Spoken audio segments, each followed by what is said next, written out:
Jerusalem Post published a story this week about a report of the Jewish Agency saying that there are some amazing developments relating to a dramatic spike in Russian Aliyah in the first half of 2023. Although Western countries, the numbers have kind of fallen down a little bit of the Aliyah from Western countries, even France, even America. But the exact number of Russian immigrants is 22,851. That's a 32% increase, same period last year.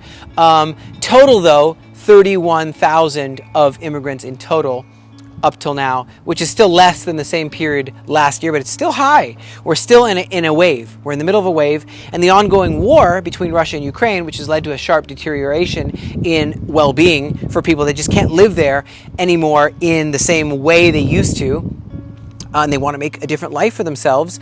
Meanwhile, the high cost of living in Israel, especially for Jewish people from Western countries who are accustomed to a certain quality of life, and it's believed to be one of the factors in the decline of Aliyah from Western countries. Aliyah and Integration Minister Ofer Sofer says, since assuming the position of Aliyah and Integration Minister 6 months ago, I've become aware of a trend regarding to the decline in number of immigrants from Western countries because of the challenges faced when you're opening immigration files from Western countries. And Ofer Sofer says, unfortunately, infrastructure for Western Jewish immigration is been neglected. Infrastructure is not really up to par, and that's why there's a decline, he says, in the figures of Aliyah, how many people come here. However, he says, I'm confident and determined that we're going to make efforts with the Jewish Agency, with all of our partners, to reverse this trend, generate renewed interest in Aliyah and immigration to Israel. Another trend that might help in making Israel more attractive to potential immigrants from Western countries is that Israel is bucking a global trend of deteriorating economic conditions. And this was on display last week as Energy Ministry reports high interest from a lot of companies in a bidding war for opportunity to explore the hydrocarbons that are in Israel's offshore fields. Massive natural gas fields, which are already producing enough gas for Israel's domestic needs, with plenty left over to bless other countries, be a blessing to all kinds of families of the earth. We're a strategic asset now for European countries, and it also, of course, we have increased revenues for the government, as well as many new jobs.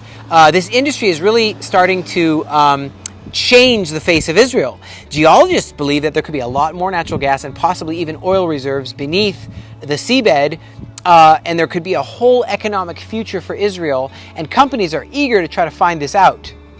Now finally, Nick Fuentes, a founder and leader of the far-right organization called America First, gave a speech at a rally on Sunday, which he said, among other things, that he and his followers are in the midst of a holy war against Jews, adding that because we're willing to die in a holy war, we will make them die in the holy war, and they will go down. We have God on our side, he says, and they will go down with their satanic master. They have no future in America. The enemies of Christ have no future in this world. Wow. What does all this mean? There are a few different ways which we can look at this report of the Jewish Agency, and one way is to conclude the number of Jewish immigrants coming to Israel remains at a historically high level. No matter if they're coming from Western countries or not, they're coming here, and this place is a homeland for the Jewish people, and this is a necessity, and we will continue to build up infrastructure to support new immigrants and assist them in their absorption into society, with education, into the economy. And the large number of Jewish people integrating into Israel, this wave, is putting pressure on infrastructure, and it's making it very hard on the government institutions that are just not prepared.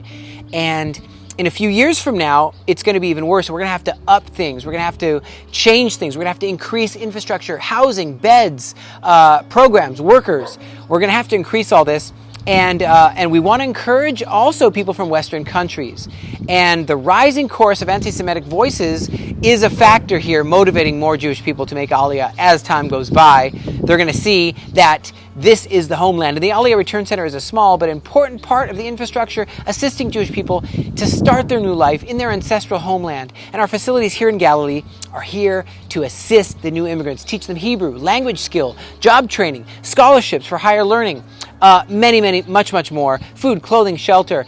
Otherwise, we want to help them to really get integrated in the right job, connecting them with proper counsel, and we've already been, a blessing to hundreds to thousands of immigrants, and we want to do a lot more, and we need your help. We are renovating this big building.